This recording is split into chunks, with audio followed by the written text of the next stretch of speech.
Morning, everyone. I'm here to outline our enforcement operation coming in the holiday season. First and foremost, the reason why we conduct these operations is try to get everyone home safe. There's nothing worse than these call-out tragedies where people lose their lives during the holiday season. So everything I'm going to talk about today is geared towards making sure people get home safe, because no one likes the presents that we're going to hand out, which are going to be traffic tickets and other violations. When we talk about our enforcement operations, I'll start with pedestrians. 1/3 of our fatal collisions this year involve pedestrians. Every time a car and a pedestrian occupy the same space, physics tells us the pedestrian loses every time.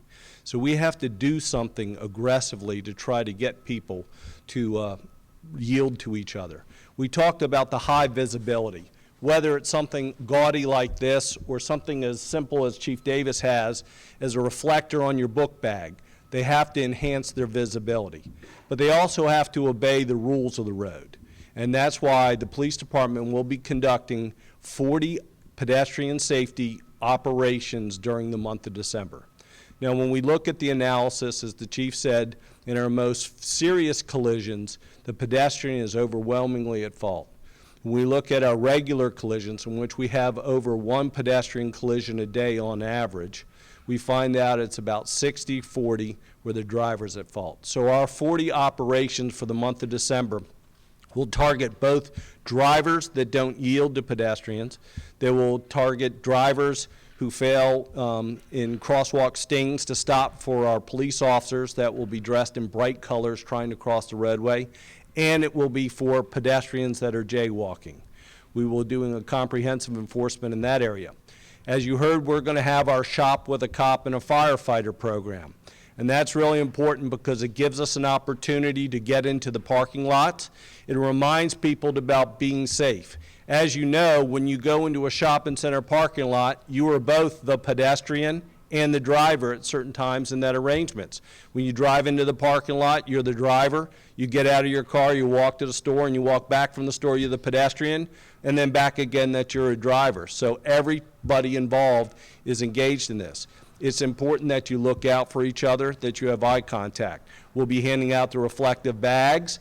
We'll be handing out this brochure and information that talks about keeping your head up and make sure you're looking out for each other, making eye contact, and that you're wearing reflective gear. But more importantly, we'll also be educating people about respect the space. It is very difficult for disabled people to shop, and it's even worse when people selfishly park in disabled parking spaces. So it's critically important while our officers are out there talking about pedestrian safety and the firefighters are out there talking about pedestrian safety, we will also be out looking for people that are abusing disabled parking spaces. We'll be out issuing the citations, and they're $250 for the citation. And if our trained officers identify someone who's fraudulently using a placard, then that comes with an even bigger fine. So we will be out aggressively looking to do that just to work and prevent any further pedestrian collisions during the holiday season.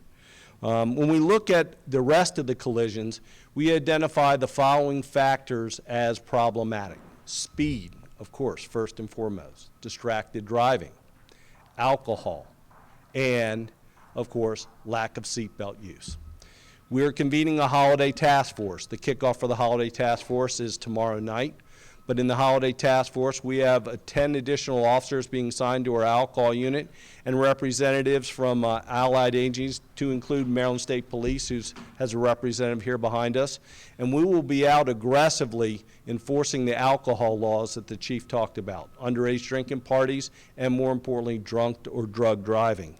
But in addition to those, with the checkpoints and the channelization, we will have officers out aggressively looking for people talking on their cell phones while they're driving and not wearing their seatbelts.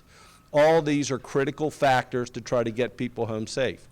And a lot of times when I stop people, they ask me, why don't we give warnings? Because warnings don't work. Today, and when you all send the message out for us, that is the warning. We are going to be out in force. We are being very serious about it, and we're doing it because we want to get people home safe. And we hope that the collective efforts are successful. that our collision reconstruction unit doesn't get a call out for the rest of the year, and our numbers stay at 33 fatal collisions.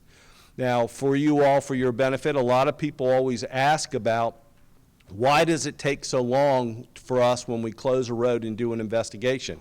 And of course, it's because it's like a homicide investigation. We do everything by the numbers.